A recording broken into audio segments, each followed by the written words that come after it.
Prime Minister Anthony Albanese spends the weekend trying to support G7 nations and the European Commission without upsetting China. Home auctions hit a 15-month high, and the fifth wave of COVID set to hit. It's Monday, the 22nd of May, 2023. Welcome to Fear and Greed, Australia's most popular business podcast.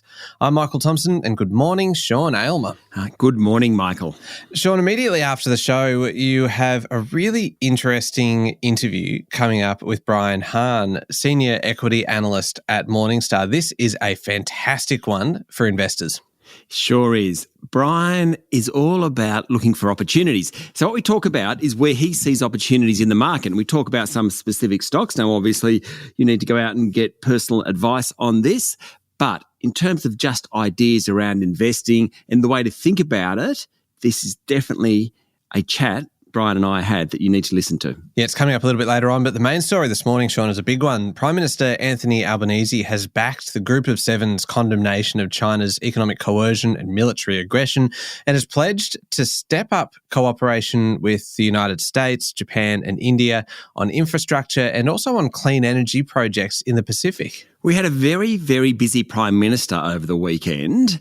Albanese said Australia will continue to raise concerns about Beijing's military activities in the South China Sea. He said countries need to work in a way that enhances peace, security and stability in the region. He was speaking while in Hiroshima for the Group of Seven meetings to which he'd been invited, even though Australia isn't actually a G7 nation.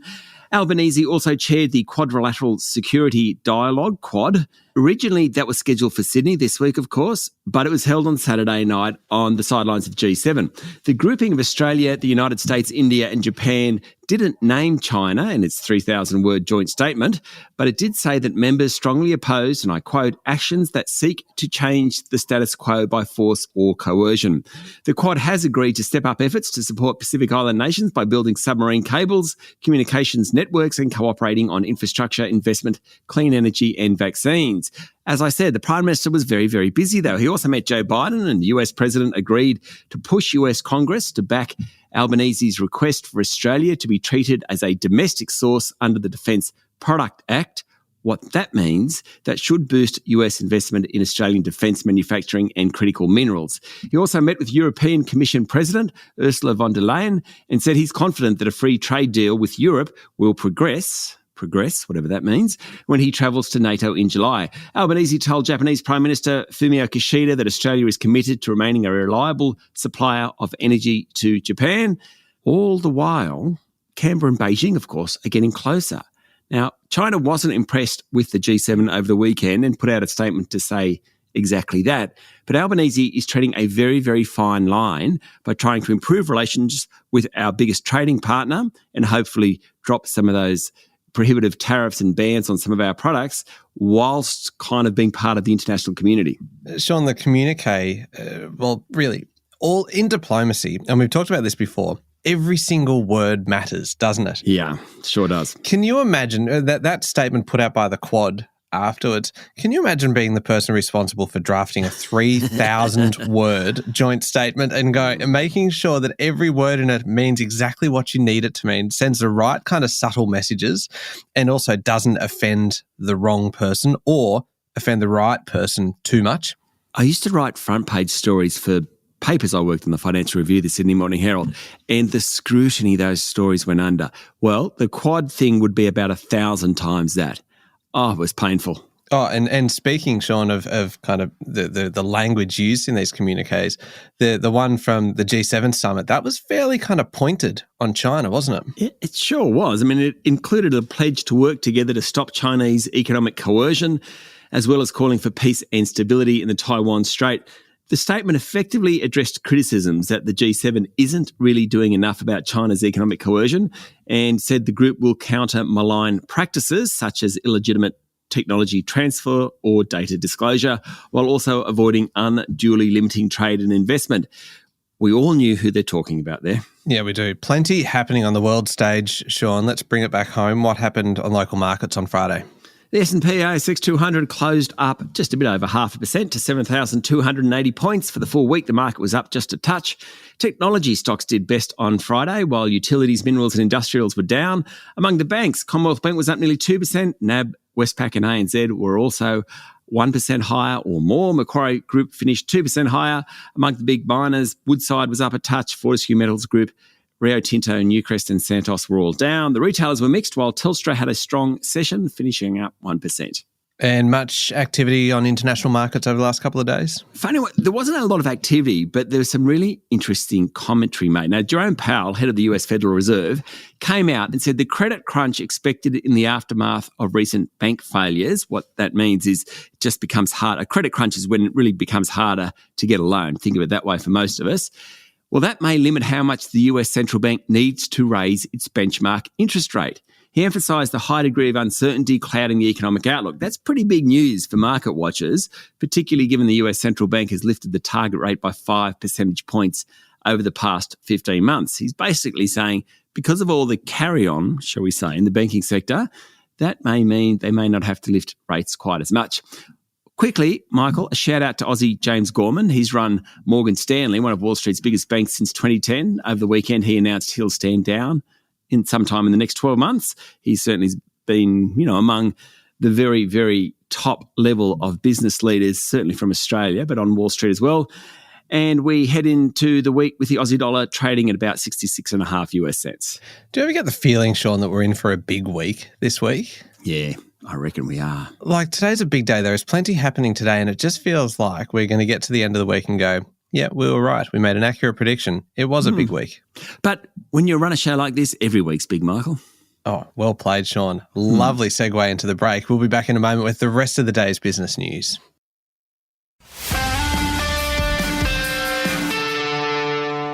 Sean, auction clearance rates hit a 15-month high over the past week with a rise in homes for sale, really adding to that optimism. Exactly.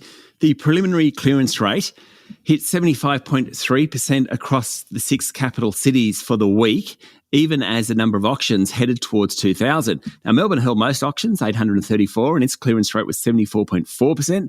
Sydney's preliminary clearance rate was 78.2% from 762 auctions. Adelaide was next best, at least among the capital cities, at 78%. Canberra was 77%. Brisbane, which is regularly lower than the other capitals, came in at 63%. We know the pressures helping prices, immigration and a reduction in supply. Obviously, more houses are coming on to the market. Sellers are perhaps encouraged by the recent prices achieved.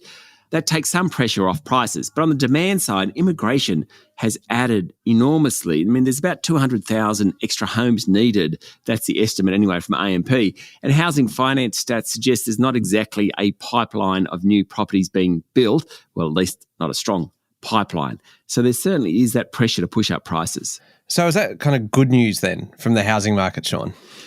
It's mixed news. Those of us with mortgages, they're a miserable bunch of economists, aren't they? You just can't let me have it, can you? Yeah, I'm just like, this is the problem when I try and make assumptions. I thought all of those factors adding together, yeah, that sounds like pretty good news. No, it has to be mixed news. Please, go on. You see, Michael, you have a mortgage. So if you have a mortgage, you like to see prices rise. So I'm in the same camp. So yeah, I'd love it. Excellent news. Prices are still well below their peaks. I mean, in Sydney, they're at least 10% lower than where they were. Melbourne's not much better than that. So we like to see that turnaround. But the Reserve Bank won't necessarily be delighted about rising house prices. The central bank wants this theme to come out of the economy, and it's been pushing up interest rates to achieve that. We know that. Lower demand will slow inflation. That's the goal. The thing about rising house prices is that people feel wealthier.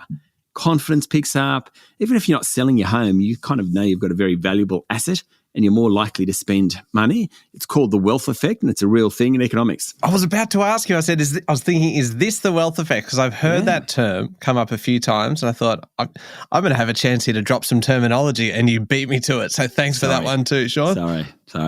It is the wealth effect, So the housing market might actually be encouraging the Reserve Bank to lift interest rates again. Paradoxical, but that's what's going on. So the housing market, it's mixed news. Great that house prices are rising, certainly if you own a house.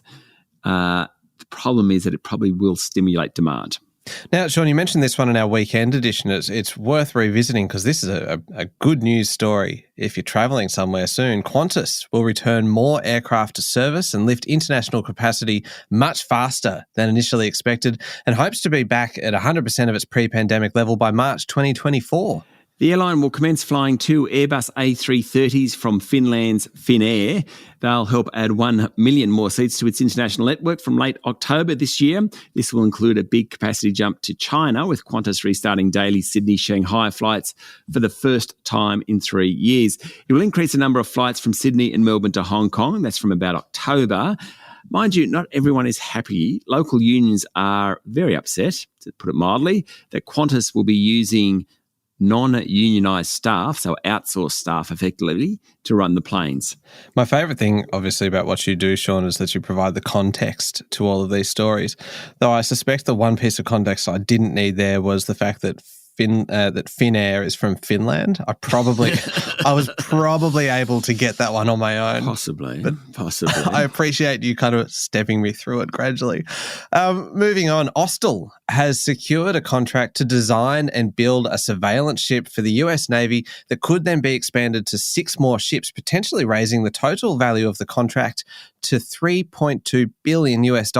Big news for this company. Now, the Perth headquartered shipbuilder, which has been cooperating with a fraud investigation in the US, said the initial $113.9 million fixed price contract is to build a vessel which would support submarines by providing acoustic surveillance. That's according to a report in the Financial Review. Most of the work on the ship will be done in Mobile, Alabama, with factories in several other US states contributing to complete it by November 2024. That's according to the Defence Department. Now, Austal Chief Executive Paddy Gregg said the contract showed that the US government continued to trust the company. Very relevant, given the fact that it is involved in that fraud investigation. Austal's shares jumped 27% on Friday on the news.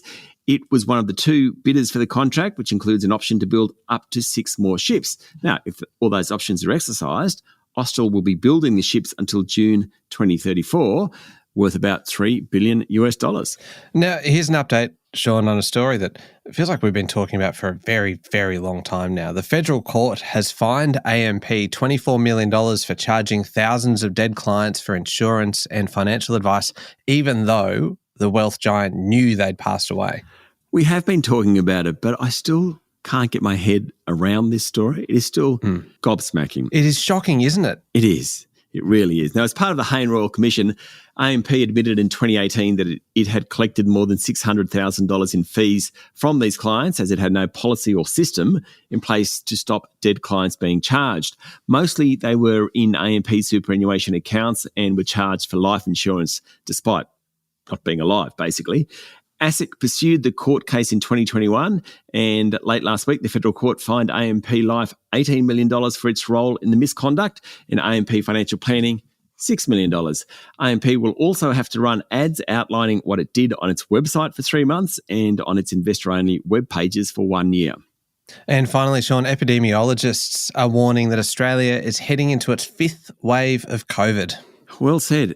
Epidemiologists, not easy. I was like, I'm just going to roll through this, see how we go. And it worked. Got there. It worked. Yep. Over the last week, 38,226 cases of COVID were reported across Australia, with an average of 5,461 cases per day. Of course, massively underreported because people just aren't testing anymore. Cases are spiking in almost every state and territory, including a 44% spike in Tasmania. But the 7-day rolling average of 5,461 is well below the nation's peak. That was 100,000 cases back in January 2022, according to a story in The Australian. Health authorities are also reporting an increase in cases of influenza, with diagnoses rates 100 times higher than they were last year. Approximately 218,000 doses of COVID vaccine have been administered over the last 7 days. It adds to the more than 2.5 million adults who have received a booster dose since January. That means that millions haven't. Go out and get your 4th or 5th injection, definitely. The global virus death rate has dropped to just over 3,500 a week. That was April at least. And of course, it peaked back in January 2021. There was about 100,000 people per week. That's according to World Health Organization information. It's estimated the virus was the cause of almost 7 million deaths globally. Whilst we aren't anywhere near those dire straits that we were back then, it is still an issue, a health issue for Australia. Okay, international news now, Sean. New York City public schools have lifted a ban on artificial intelligence tool ChatGPT after they initially banned the technology. Yes, quite interesting. The city's public school system is the largest in the US and very much the leader in the US. It banned ChatGPT on school networks and devices back in January, citing concerns about safety and accuracy. Now they've reversed the view, saying they'll encourage and support educators and students to learn about and explore this game-changing technology. That's according to Schools Chancellor David Banks. He justified his earlier decision to ban the technology, saying initial caution was necessary, but he conceded the reaction was a knee-jerk fear that didn't recognise the possibility of generative AI and its ability to support students and educators. This is a story that we are going to be talking about for decades, about how this new technology and learning should interact. And finally, Sean, last one, Queen Elizabeth II's state funeral and period of national mourning costs the British government, this is staggering, an estimated £162 million. That's $300 million over almost 2 weeks. The funeral, held on September 19 last year, was staged 11 days after the Queen's death, during a period when hundreds of thousands of people visited Westminster, where her body was lying in state. It was the first state funeral since Sir Winston Churchill in 1965, and according to a report in the Sydney Morning Herald, the biggest ceremonial event since World War II. In a statement to Parliament, John Glenn, he's the Chief Secretary to the Treasury, said the priority at the time had been to make sure the once-in-a-generation event ran smoothly and with the appropriate level of dignity, while at all times ensuring the safety and security of the public. Hence, £162 million or 300 million Aussie dollars. About 40% of that money went into policing and national security. All right. Up next is the Fear and Greed Daily interview with Brian Hahn from Morningstar. That's right. Anyone who is interested in investing should listen to this. He talks about what you should look for at the moment, given the current economic climate, when investing and where there are opportunities. And also coming up is Fear and Greed the week ahead with our resident economist, Stephen Koukoulas. Yes, we've got Stephen coming up. Not a big week in the economics world this week. Retail sales really is the main data out. But we talk a lot about RBA minutes from last week, labour force, where the economy's up to. And Stephen is his normal effervescent self. Oh, it's always worth hearing just for his perspective. They're both coming up next in the Fear and Greed playlist on your podcast platform or at fearandgreed.com.au. Sean, can I share a Mia with you? Yes, please. This is a most enthusiastic advocate, an MEA, Mia, and it is a self-nomination for a Mia that has come in via Instagram. Follow us on Instagram. You can find us Fear and Greed Podcast. And this has come in from Adnan, who said, I'd love to put in my application for Mia. After working, this is fantastic, listen to this. After working a decade or so with superannuation trustees, I've recently joined a specialist global management consultancy firm that specialises and works with global asset managers. As part of onboarding of new consultants and managers, I have mandated that they have to listen to Fear and Greed to get anything mandated is just fantastic. That is anything the dream. Encouraged, we love. Mandated, next level. That's right. Mandated is just the ultimate. I have mandated that they have to listen to Fear and Greed to get acquainted with everything business in Australia. Some of the new starters and existing senior directors have thanked me for introducing them to the podcast. And this kind of then, I think it starts to border on I think this listener knows us quite well, Sean, has been listening for a while, because he goes on to say, have thanked me for introducing them to the podcast, and they deeply admire the depth of insights and objective comments on everything important in life, such as diesel prices, one of my passions, currency rants, that's one of yours, disdain for economic concepts that don't work in real markets, and why not leaving home is the best way to be remembered, which I think is actually then a reference to my best way to be remembered, my book as well. And so, Adnan, that is just a fantastic. Adnan, when we eventually get the mugs, you're getting the first one. Oh, that is a ripper. Just for, for obviously listening to the show and knowing it so well, but mandating that new starters at the company have to listen to Fear and Greed. Loving it. Oh, thank you, Adnan. That is just the dream. So thank you, Adnan, and thank you, Sean. Thank you, Michael. It's Monday, the 22nd of May, 2023. Make sure you're following the podcast. Join us online on LinkedIn, on Instagram, Twitter, and Facebook, and stay up to date on all the business news with Alexa and your Amazon Echo smart speaker. All you have to do is say, Alexa, play the Fear and Greed podcast to catch the latest episode, and you can get yours now at amazon.com.au. I'm Michael Thompson, and that was Fear and Greed. Have a great day.